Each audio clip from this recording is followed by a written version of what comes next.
Merry Christmas, everyone. Merry Thursday, at least. It's Thursday.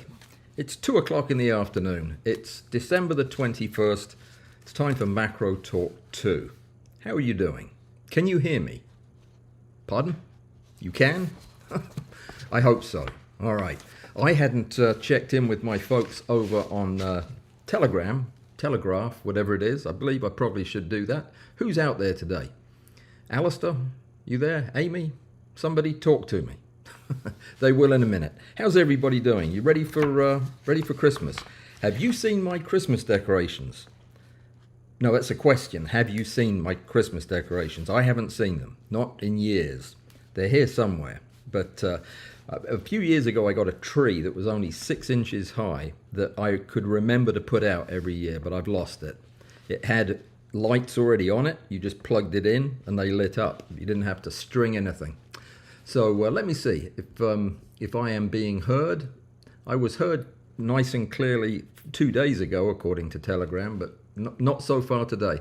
It might be that there's nobody out there. That's a possibility too. Well, the name of this evening's live stream, this afternoon's live stream for those of you over here in the States, is taking care of business, but it's actually not. I'm going to give you a surprise bonus episode today that is actually a video that I was planning on doing some time ago, and it got bogged down with other things that I was doing. I never got it finished, but I'm going to give you the content tonight because it was intended to be premium content that would make it just to Patreon or to a pay platform, something like that. A lot of work went into this. Now, I'm still going to do the video, and it's going to have a lot of visual stuff in it as well. But tonight, I'm just going to give you the content because it's an answer to a question.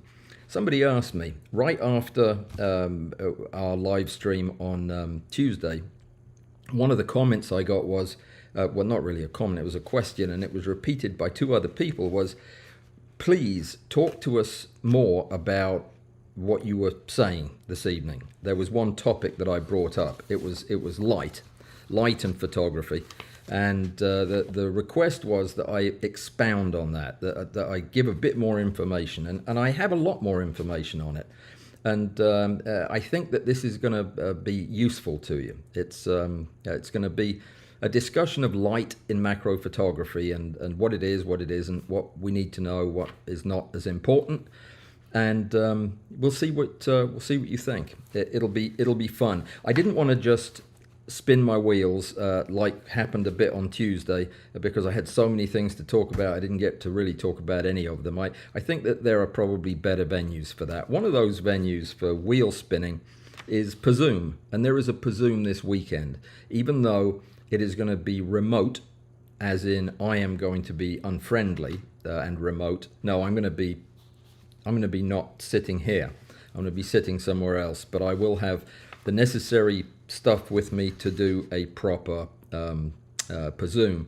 And in that Pazoom, we're going to cover a lot of ground, and we're going to start getting things ready for next year. So much to deal with.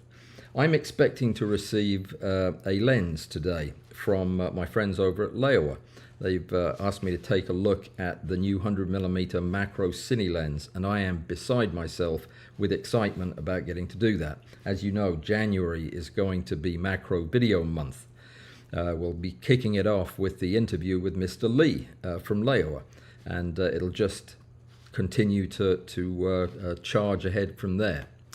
Let me see.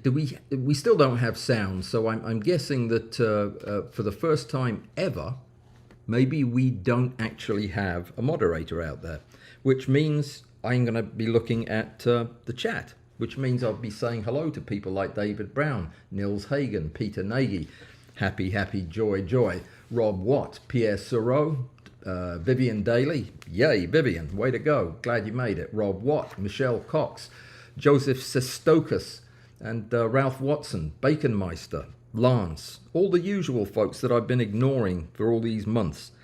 Something else that has happened that I've been promising that I finally did this morning, and the reason I'm out of breath, I finally made the list. and I've checked it twice. You want to see the whole list? That was only part of the list. These are the folks who have supported me and still support me. And these are the folks that are going to be showing up at the end of the videos and at the end of the live stream as soon as I figure out how to do that. There's you know, you've seen it. It's actually one list. I just don't know how to make it shorter than that in the space. But I'm going to put this on one of those things that crawls. A worm? Maybe no. It's a thing that crawls up the screen. And all of these names will be on there. And you're going to see that after every video, because it's my way of saying thank you to all of these people. You probably are thinking, well, what about those ones in yellow? How come they got yellow and we just got black and white? There's a reason for that. The folks in yellow have done stuff that deserves yellow ink to be spent, and that's quite a lot, to be honest. You've got to really, you've got to bend over backwards. And people like Allison, I can use last names, can't I? Yeah, Alison Pollock, Amy Five, Andrew Lamberson, Bud Perrott, Daniel Powell, Dennis Miller, Glenn Martinez, Graham Carey, Harold Hall, James Hefner, Jamie Walters, Jan Nelson, Michael Canfer, Patrick Stale, Robert Storost, Robert Wester, Susan Seaford, and Bill Wheeler. How about that? They're the yellow folks. These people have kept this channel going when nothing else could. And yeah, thank you. And that goes to everybody on this list. So all your names will appear, and I will be keeping it updated. I figured out roughly how to do that. It's a little bit manual, but I think I'll get it. Can somebody in the peanut gallery tell me whether or not we have sound? Did I skip Susan? Did I skip Susan? I don't think so. Susan Seaford. I said something else in the live stream the other day that caused people to get cantankerous and show rancor towards me. And that was, I described as the best macro camera lens system in the known universe, this little baby. This combination of Mitutoyo Micro Nikkor 200 FTZ adapter and Z8 camera. And people didn't believe me. So what I did was I added one extra ingredient, courtesy of Hewlett-Packard, somebody like that.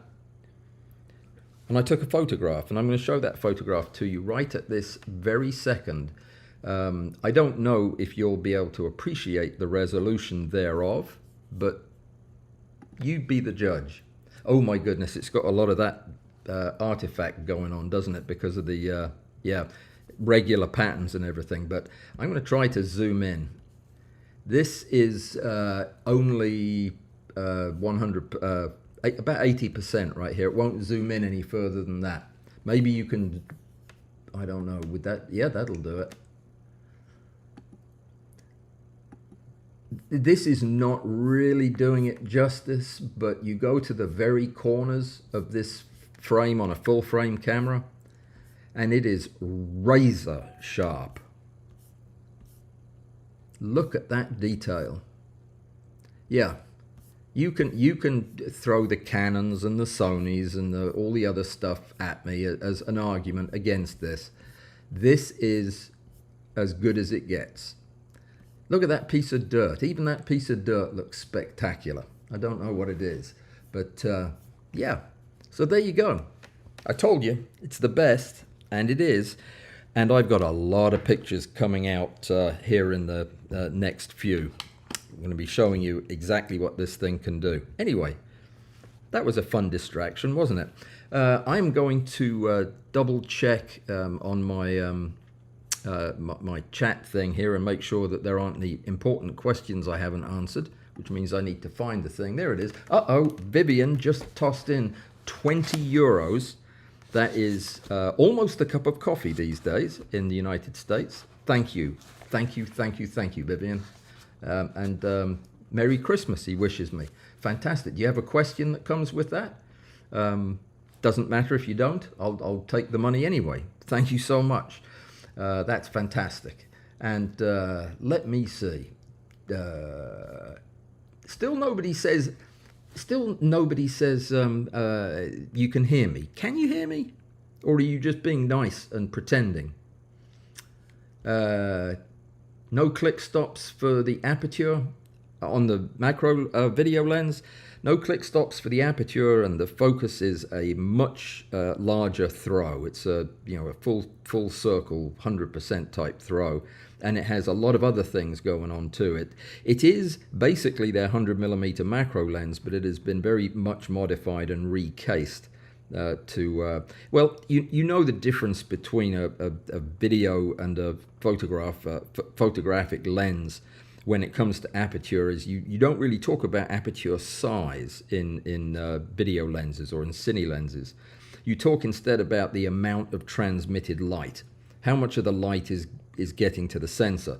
So they get a T number instead of an F number, and the T number on this lens that I'll be using is 2.9, T2.9, which is, it corresponds to a very fast lens, and it's very bright. So having the non-clicking aperture means that you can change the aperture, you can change the amount of light getting to the sensor in real time without having jarring changes.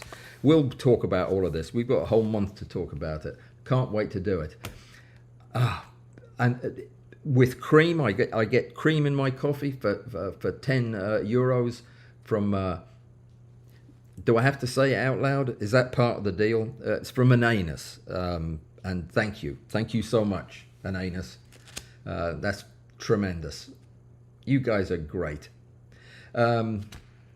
Usually less focus breathing on cine lenses. Yes, that's part of the deal. Now, a lot of cine lenses cost $20,000-$30,000 or thereabouts. This is an affordable cine lens. Let's see if it focus breathes. I bet it doesn't. Mr. Lee's too meticulous to let that happen, I'm sure. Okay, Primitive Dan can hear me just fine, and he's in flipping North Dakota. So if he can hear me fine, I'm sure everybody in the UK can hear me as well. Sound is perfect all the way across the Atlantic Ocean. You know why the sound is perfect? The sound is perfect because of Robert Storost. Robert heard me whining and moaning and complaining about the fact that I'd broken all the microphones, and for Christmas, a few days ago, arrived a box of 2 Samson CO2s. You know what a Samson CO2 is? It's a microphone. They come in a matched stereo pair, but most of the recording we do in this kind of environment is mono, and they turn it into stereo later. But I don't need both microphones, so I can have one in backup for when I break this one. So that is fantastic, and the cost is very, very reasonable. If you're in the market for you want to see how small it is. I really shouldn't do that. I shouldn't touch it while it's on because it'll make terrible noise. It's small. It's much smaller than the one I had, and I think it sounds better. But there you go. That's just me. All right, so I am getting ready to dive into what I wanted to share with you, the content, because there's a bit of it. I'll move fast, and remember there'll be a video that goes with this that you'll be able to see and get more examples and demonstrations of what I'm talking about. This is to kind of answer the question that Jillian asked if I would please go into this in more depth, and I thought this is as good a time as any to do that. By the way, before I do, one last thing. I told you that there was a Pazoom on Saturday at 10 o'clock in the morning. There is also going to be a regular live stream on Tuesday, my next live stream. Somehow, some way, I will do it. It may be from my car, but it will be a live stream. Okay? So, and I don't know what it's going to be about yet, but it'll be... Oh, Bud's here. Fantastic. Thanks, Bud. Great. So we've got somebody who's now looking looking out for what you guys are up to over there, so I am going to focus on this. What is this? It's my notes. I have to use my notes because I'm aged. I said in our discussion on Tuesday that of all of the things that we worry about and think about in macro photography, by far the most important is light. And I stand by that. Of course, without light there wouldn't be any photography, period. But I mean in every aspect, in relation to everything we do, light is the most important thing. And learning light is not easy. It involves learning some science. It involves doing lots of practice. And it involves understanding the whole concept of what light is and what it does. So we're going to talk about that today in a way that will be relevant for people taking pictures of things close up. Okay? So lighting is the most crucial element. Not really one of them. It is the most crucial element in photography. It determines the quality of your pictures, the mood, the overall impact of an image. You can take a technically otherwise perfect image and ruin it, totally ruin it, throw it in the rubbish, ruin it, with one misstep in lighting it. And let me go further and say, you can take a very mediocre photograph, a very mediocre posing of a very mediocre bug that hadn't been cleaned very well, and you can make it a masterpiece with light. And that kind of should tell you the whole story right there. Why is light so important? Well, it allows us to see and see clearly the subject. Visibility and clarity rely entirely on lighting. If we can't see the subject, we don't have a photograph. Not always true. There are things like silhouettes that we can use where the light is doing something else, but most of the time it's all about showing the areas of greatest interest in our subject lit with sufficient light, meaning bombarded with enough photons that are being reflected back onto your sensor that you can see the thing clearly and discern the details. Because remember, macro, it's all about detail that you can't normally see with your naked eye. And that's the next benefit of good lighting. It allows us to show textures and details that you can't see otherwise. If you use lighting beautifully, you can allow the most subtle textures to appear in a photograph. Think about that for a second. How do you make a hairy thing look soft and something that you wouldn't mind touching? By lighting it in a particular way with extra diffusion and a very lateral shot to the light to get even shadows, that type of thing. You can change the texture of your subject with light. You set the overall mood and atmosphere. A darker picture with less global lighting tends to be more moody, tends to be more introspective, and it's low key, and it's low key in mood as well as light. You can also make things look more threatening or more harsh, by direct lighting.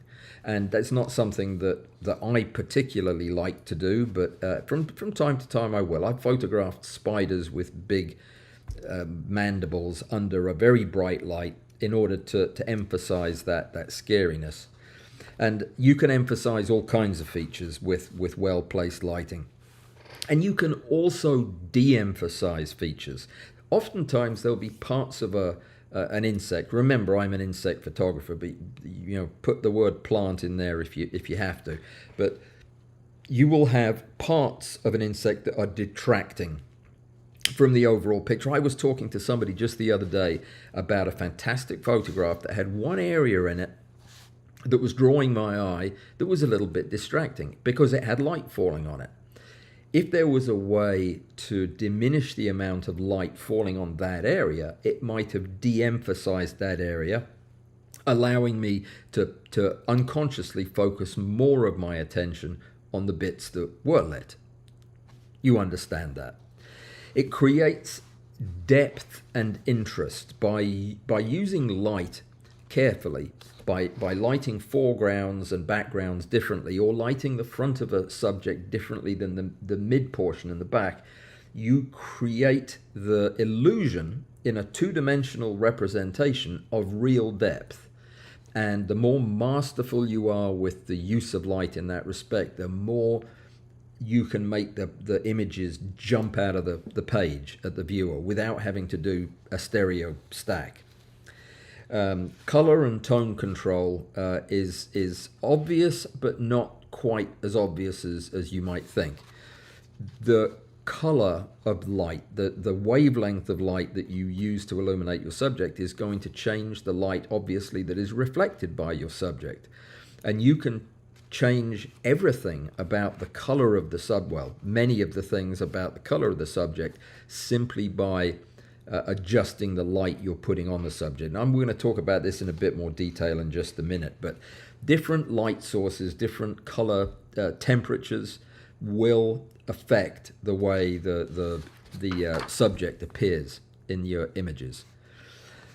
You get control of the whole shooting process when you control the light. If you're at the mercy of the light, that takes most of the decisions of the photography out of your control. And you don't want to do that, especially as a studio macro photographer. I ban all light from the studio unless I brought it. So no photons are allowed. They can't come under the door or through the window. That's why everything is shut off. The only light that gets to my subject is mine. And that is the kind of control in this particular specialty you need. You don't get to do any of that in astrophotography unless you have a very, very powerful torch that can light the moon. I haven't seen one of those yet. Balancing exposure is one of the rather obvious ways that you're going to make a pleasing photograph is by having your exposure right where you want it in terms of the histogram. Well, the way you do that is by pumping more or less light into the subject, pretty obviously, but it's not the only element that's important. The amount of amplification of the signal through the ISO is another part of that that's important as well. The size of your aperture counts too, but by and large, it is through adjusting the amount of light you throw at your subject that you're going to adjust the exposure. But it's not just about adding light. Excluding light is one of the things that I teach to beginners and very advanced photographers a lot, because I think it is one of the most overlooked tools that we have as macro photographers, especially in a studio environment where I can really control most of the light that strikes my subject and is reflected back into the camera. And that doesn't mean just how diffused it is or how many lights I have or the direction that the light's coming from, all of which are important. But I also have the ability to selectively prevent light from getting to certain places. And the judicious use of reflectors and absorbent reflectors, flags, are very, very important tools. In my studio, you've seen this over the years countless times. I have discs and cards and strips of foam core that is painted black.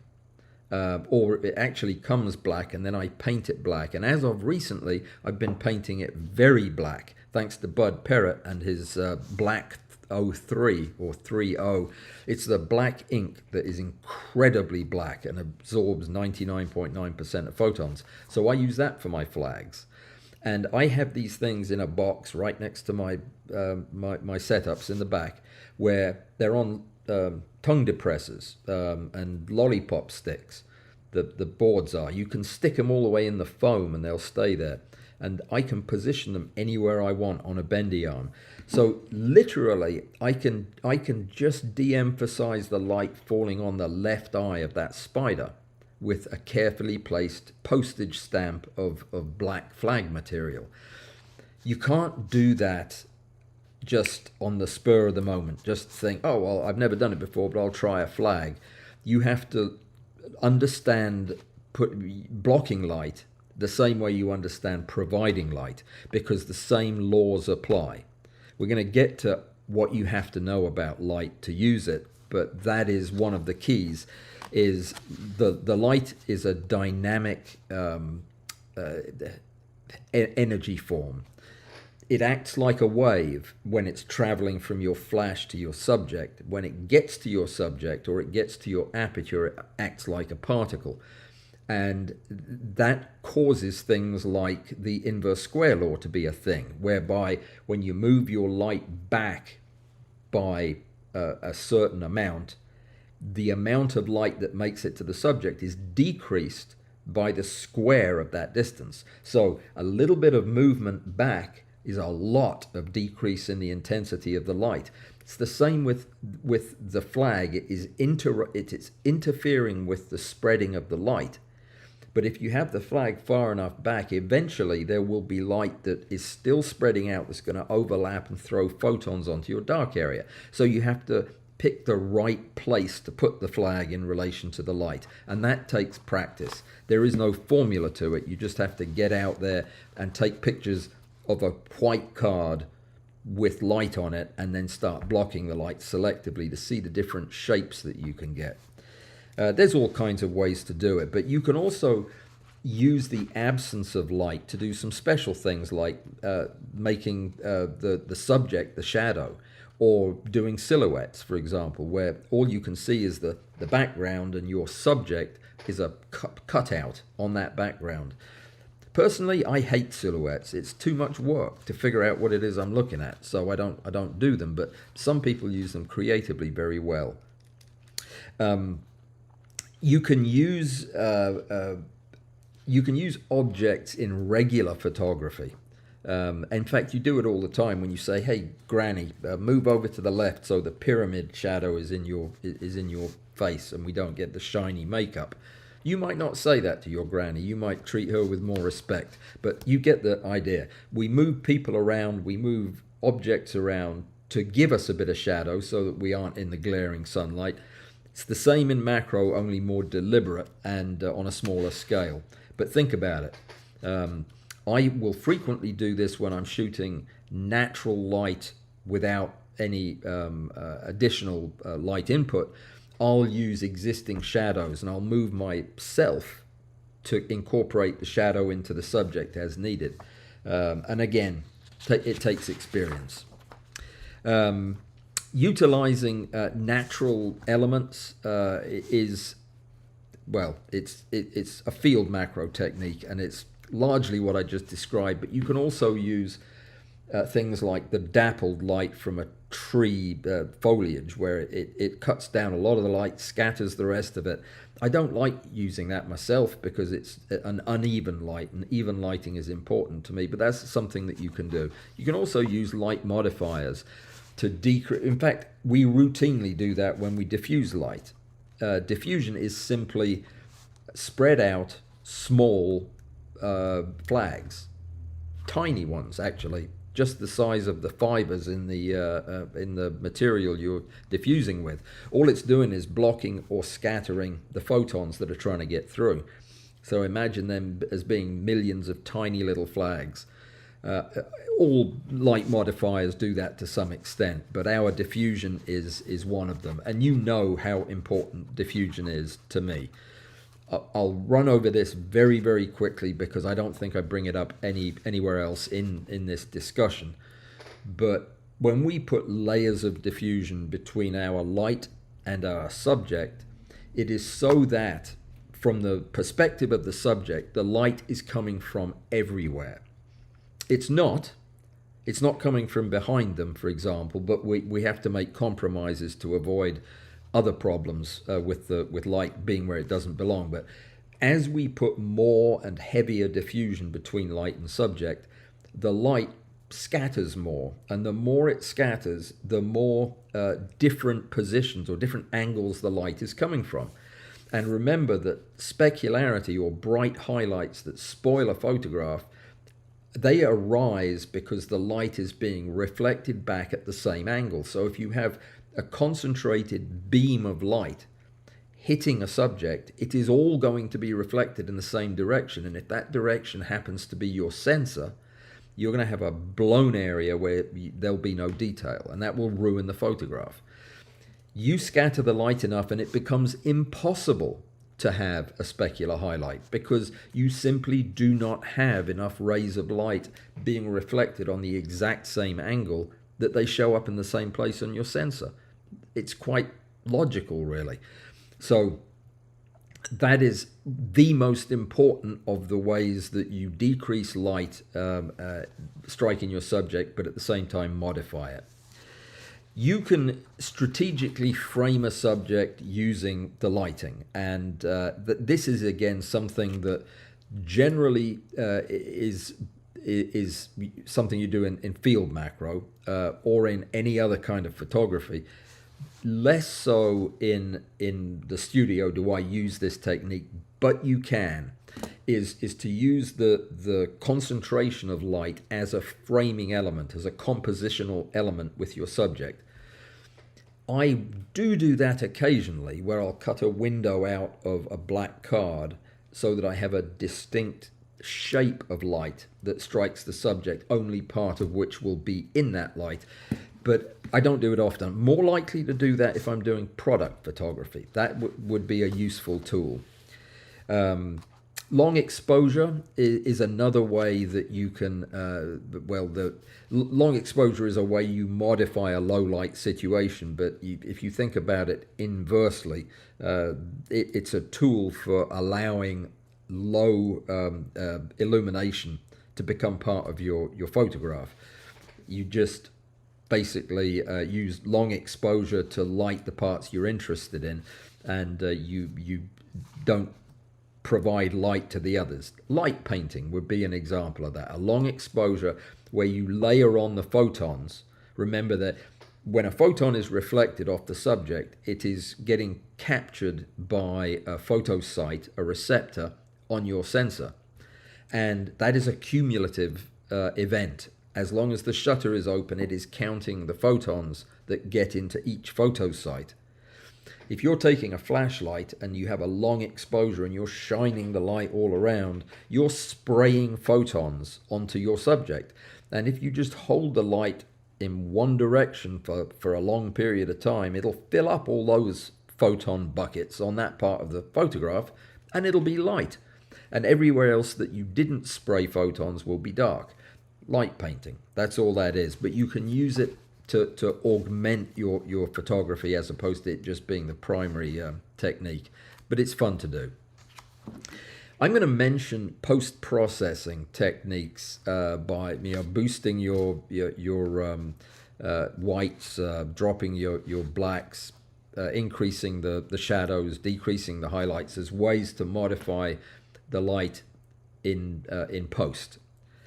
Only to say that is usually a poor second to getting it right in the camera. And there are reasons for that. And that is, nothing you do in post is free. Everything you do to manipulate that picture is going to have a cost. And that cost is usually extracted in image quality. Whether you bump up the black point, you basically add amplification to amplify the inadequate light you had, and in so doing you are also amplifying the non-subject parts of the photograph, also known as noise. So be careful. Don't rely too heavily on post as a way to overcome bad lighting. Instead, strive for the best possible lighting that you can get. That doesn't mean dodging and burning is not cool to do. It's absolutely cool to do. I do it all the time, possibly even on every photograph, but I do it very sparingly and subtly. Okay, so how do we manipulate light?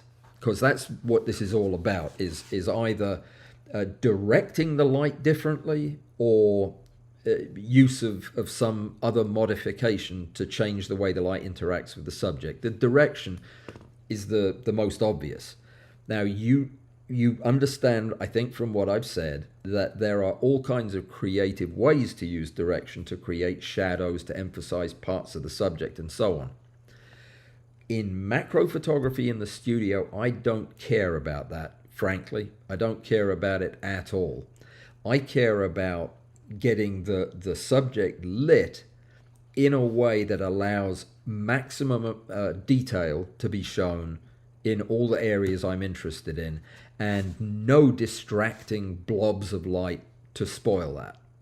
That's a different remit than you have in most photography, where there are other elements that you want to think about. But in macro photography, the direction of the light is relatively unimportant.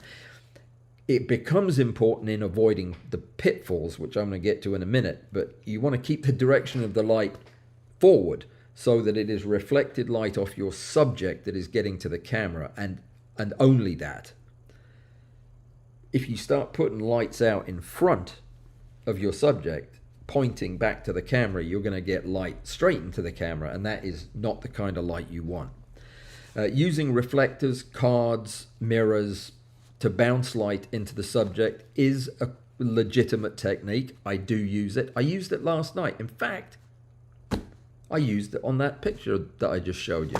I only had one LED light that had sufficiently nice light that I wanted to use, and I wanted some light to come from the other side so that the traces, even though they're fairly flat, I wanted them to be more uniformly lit so that you could see all the detail in these transistors on this old disc. The only way I could do that was to put a white reflector card underneath in front of my subject, so any stray light bouncing, going past the disc would be reflected back into it. But it was diffused already. It was already spread out. So that is a very legitimate way to get light on your subject. We've talked about diffusers, even soft lighting. There's a test that I teach people to use. It's a mind experiment. Einstein taught me how to do these. What you do is you imagine that you are the doorbell's getting ready to ring because the FedEx man is kicking a package. No, he just left without ringing the doorbell. So that was good. I thought I was going to have to leave. And he didn't kick the box, he carried it. And I'm not expecting anything. So that's exciting, isn't it? Where were we? Diffusion. Imagine you are the subject, right? You're on that pin. Don't imagine that part. That would be unpleasant. But set up your lighting so that when the photograph is taken, you as the subject will not see where the light is coming from. All you'll see is a universe of illumination in front of you. You understand why that's important. If you can see the flash tube through the diffusion, there will be a hot spot somewhere on you, probably on your eye, from that extra bright light. You shouldn't be able to see the source if you've diffused it well enough. It should be a uniform wall of whiteness, okay? That's what you're aiming for. Macro lighting equipment, macro ring lights, macro flashes, these are all important or not important depending on how you use them. Honestly, there's nothing gimmicky in it. Well, some of the diffusion things that fit directly on your flash are pretty handy, but avoid falling for marketing that tells you that some ring light is giving you more diffuse or more spread out light. Light just doesn't do marketing things. It just does what light does. And anytime you use a bright point source, you're going to end up with bright point source specular highlights or reflections that you're going to have to deal with. So manipulating natural light we've talked about. And we're going to talk about more when I get to the practical stuff at the end, which I am going to move fast to get to. We've talked about light painting already. Selective focus and bokeh, keep your focus shallow, and that will allow you to throw some light onto the background and see a pleasant out of focus background. Kind of like this would be if I could figure out how to get all of my head in it, but I can't, because it's a new software program and I'm working on it. But that had the background was out of focus. Isn't that clever? It did that. Changing color temperatures, using gels, and experimenting with shadows. All of these things are cool, creative ways to manipulate the light. How do you screw it up? Too much light. Too much light in too small a space. Not enough light. Do I need to reword that so that you'll understand it? I don't think so. Not using enough light.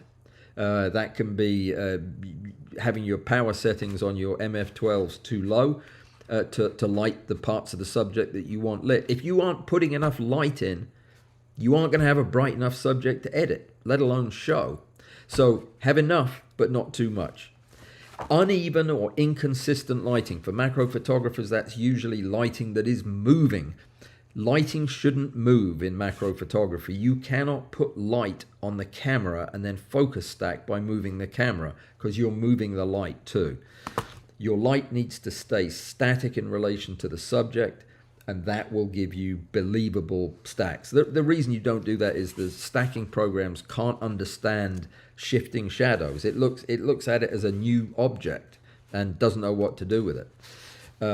If you use light modifiers incorrectly, then they're just like turning the light off. And I see this all the time. There are specific ways you need to use modifiers. Like I've told you all the time how to use modifiers, how to use diffusion layers. By spreading the diffusion layers out and allowing the light to spread before being subsequently diffused. Some people, some very skilled photographers and people that I admire, like Rick Littlefield, think that's rubbish, and they don't do that. He just slaps all of the diffusion right in front of the light source. That doesn't work for me, but it does work for some people. It won't work for you, so do what I say. Spread your diffusion out. If you use it wrong, it's not going to give you the same effect. So use your modifiers correctly. Don't ever ignore the angle of light. It is so important that the angle of light doesn't become unimportant just because you're doing it on a horizontal platform with your subject on a pin. It's just as important that your light direction and angle be adequate, or not adequate, ideal for the subject at hand. The more acute your angle, the more direct the light, the more of it will be reflected, the brighter the subject. The more lateral the light gets, the more of it is going to glance off and not be reflected back into the lens. The softer and the more subdued the lighting will be, up to the point that you're shining light directly into the lens, at which point all bets are off. But you get the idea. Don't ignore the angle of light. Don't ignore background lighting. Never take a macro stack, at least on a new setup, on a new rig or new lighting, a day's shooting. Take a shot with no subject so that you can assess your background. Ask any product photographer if they would ever shoot a product without taking a blank shot first. You have to make sure that you are excluding the light that you don't want. And the only way to do that is to turn your flashes off, point the camera downfield, and take a picture. If there's a faint glow coming from the right side, it's because you didn't shut the door. You need to shut the door and take it again until you can get a black screen. When you do that, then you can add light. So don't ignore background lighting, and don't use the wrong color temperature. Don't have your camera set at one thing and your lights at another, or use mixed color temperatures from your LED panels like I do all the time. Don't do that, and don't ignore shadows. And don't forget to deal with white balance. There are things that you can do with the white balance that you can't correct in post. And if you're shooting JPEGs, that's all of them. You need to, like everything else with lighting, you need to figure it out up front, not fix it after you've broken it. And that was the next area of discussion was, I can fix it in post, right? Well, no, that's not the answer. If you're asking yourself, well, I wonder what color temperature I should choose, I'll ignore that. I'll just fix it in post. No, don't do that. Fix it in camera. It'll make your life easier in post. You will lose detail and quality and limit the dynamic range if you are relying on post-processing to fix your light problems. Because, like I said, there's nothing that you can do lots with light. You can make a completely black frame suddenly show the subject if you manipulate the numbers enough. But it is all coming at a cost that will be cumulative and it will add up in the final picture.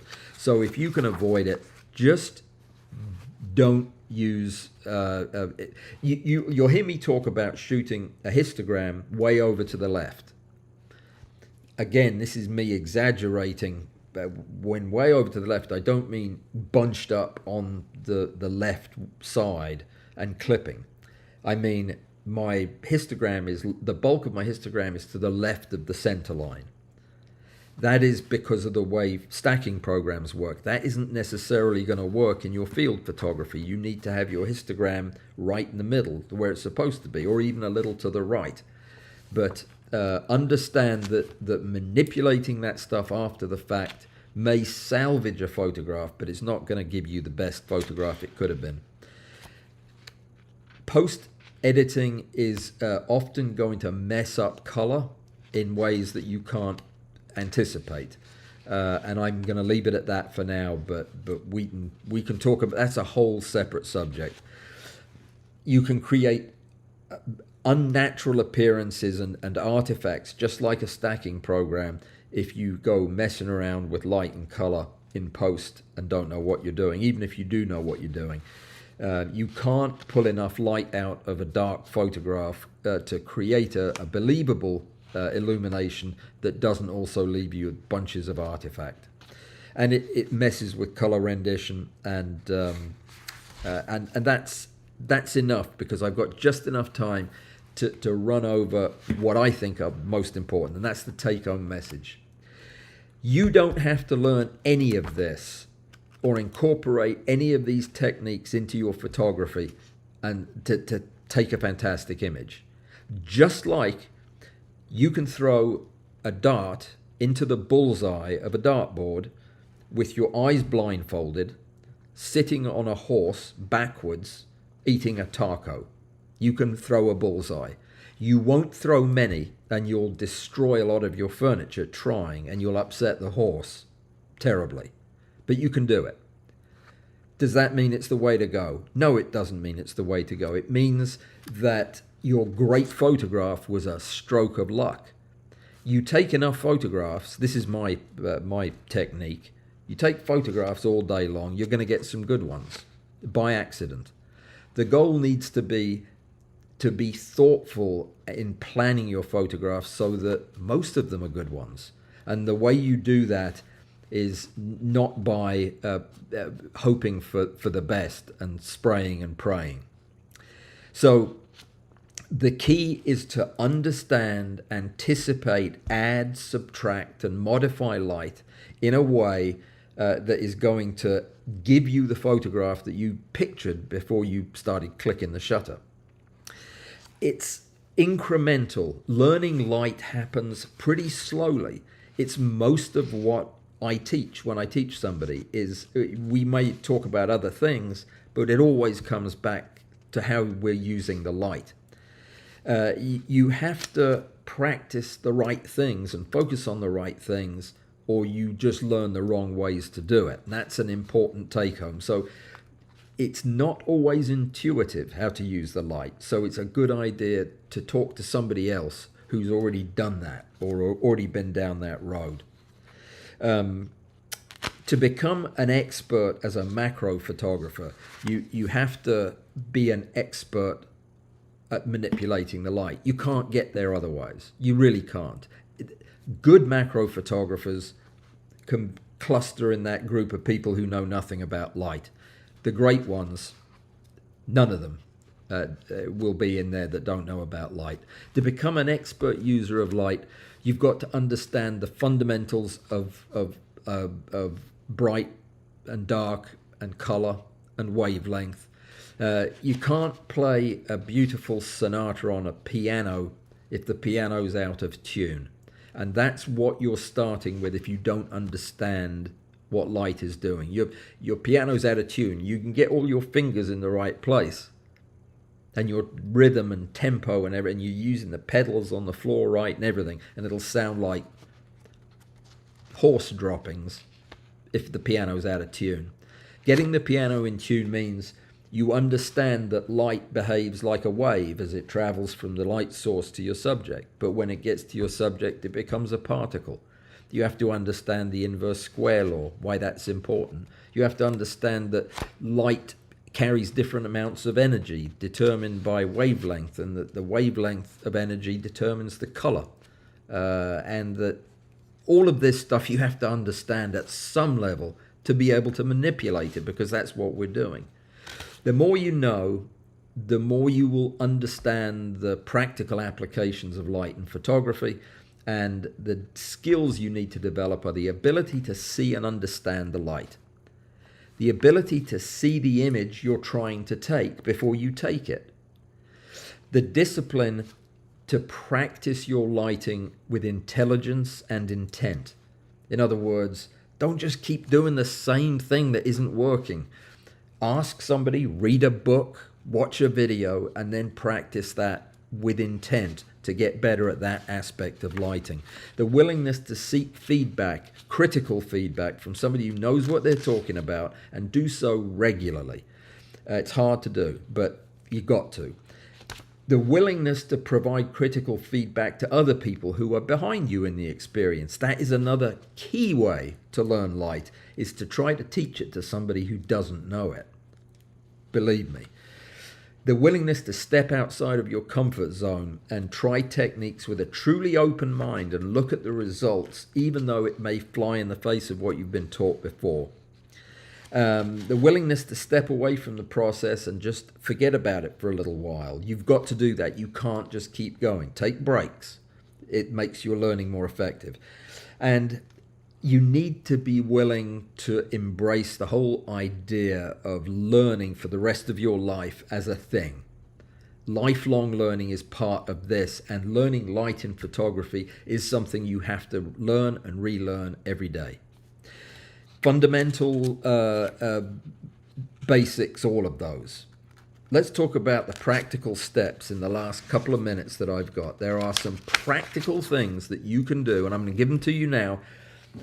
Every one of these could be a group of lessons or a group of videos. We're going to have to go fast, but understand that these are the basic exercises that I give anybody who's really serious about light. Okay, learn how to see it. Learn how to see light in every place you are, everything you do. Learn to see the world as it's interacting with these particles called photons. How do you do that? You write down your observations. As soon as you have to do that, you'll realize that you either don't understand what the light is doing, or you do understand it, but it's hard to describe. Look at light and then describe it to somebody else. Try describing the light today, now, outside, to somebody who can't see it. If you describe it well enough for them to picture in their mind's eye an overcast but fairly bright day with no shadows and no bright reflections, if you can get that across to somebody else, then you can see the light. You had to have been able to see the light to make that definition. One of the best ways to learn to see light is to actually see what the best of the best do with light. The best way to do that is to buy a museum. If you can't afford a museum, we may be able to help you, but probably not. You can just borrow somebody else's museum. Go to the museum, go to the art gallery, and seek out the Caravaggios and the Rembrandts and the Vermeers, and look at those paintings. Look at the photographs too, if they've got an Ansel Adams gallery. Look at the artwork and ask yourself, what did he do or what did she do with the light? What time of day was it? What was the weather like? Where was the window? There must have been a window for the light to hit her face there and cause the shadow there. Where was that light? How bright was the light? What did he do to darken it? Why is it coming from there and not from here? Why has that cat got light on it? Look at the pictures, and the more you look, the more you will instinctively start to feel how the light was at that time. And it's not just paintings and photographs. You can see it in the movies. These guys in movies are even more anal about light than the old Dutch masters were. Look at the way a great editor and a great cinematographer and a great director will use light as almost another character in the film. They use light to create mood and suspense and tension and release. And it's oftentimes breathtaking to see how effective they can be. And that's the next thing that I want you to do, is use light as you find it. This is the next exercise. Exercise number 3. There is an exercise I give people. I've talked about it before. I'll mention it briefly here. Take your camera. It has to be handheld. It has to be, well, no, you can use a tripod if you want, but you can't use any light. You can't add light of any kind. You can't use a reflector. It's just the camera. You can change the settings and then go from room to room in your house and take an interesting picture in every room of the house. Doesn't matter what time of day you do it at. There are going to be light rooms and dark rooms, and there are going to be very dark rooms. And your job is to figure out how to use that light. And to do that, you have to see the light. You have to see what it's interacting with. You'll learn more doing that exercise, and you'll see as you do it over and over again, like I do, your pictures will get better and better. Challenge yourself to a week of recording nothing but light. That means black and white. Now, black and white is not just the absence of color. Color is involved. You're still photographing colorful things, and it is going to change the way that monochrome is expressed. But let's say, in its simplest sense, shoot black and white, just luminance. That's all you're recording. See how many pictures in a week that you can take that are great when all you've used is black and white. You have to know light to do that. It changes the way you look at things completely. So learn how to use it. Here's the toughest one of all. Shoot a picture with just light. The subject is light, the background is light, the hero is light, or absence of light. That's all it is. Nothing in the picture can distract from the story that you're telling with the light. Try it. It is hard to do, and it is even harder than you think. You've probably seen pictures of shadows on white walls, of staircases, and that's what I'm talking about. Shoot just the light. If there's anything else you can see in the picture, it's a distraction. We don't want it. Try that.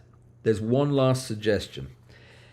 Find a mentor or a teacher who can help you understand this stuff well enough to actually use it to get better.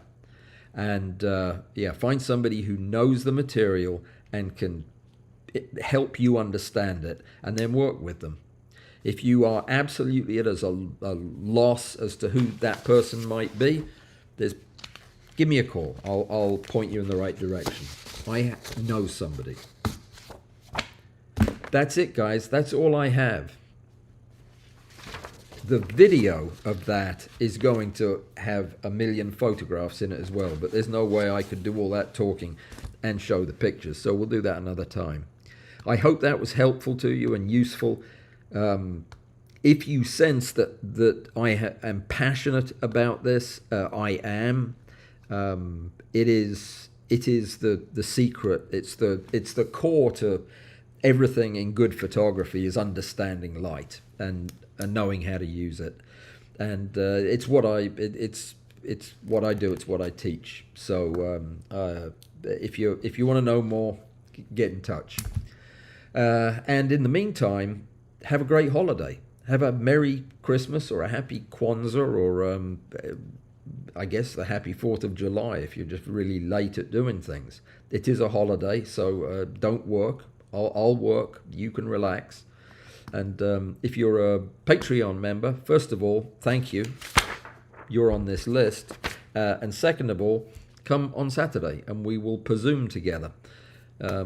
I'll even know what I'm going to be talking about by then. A quick message to those of you that I have been in touch with or have been in touch with me concerning getting involved in some beta testing with me. I am setting up a meeting for all of us next Wednesday, and I will be in touch with you individually to tell you about that. Just thought I would mention it. There were other things I was going to mention, but we're out of time, so I'll just say Happy Christmas again. And I will see you before the Happy New Year, so I won't say that. Can I look at the hellos now, Bud? I'm going to. Let me see if Bud actually had anything to say. Nope. No questions. You know, that's either very good or very bad. When I can talk at high speed for a full hour and there are no questions, you either understood everything I was saying or you're all asleep. How many people came? 47. That's pretty good.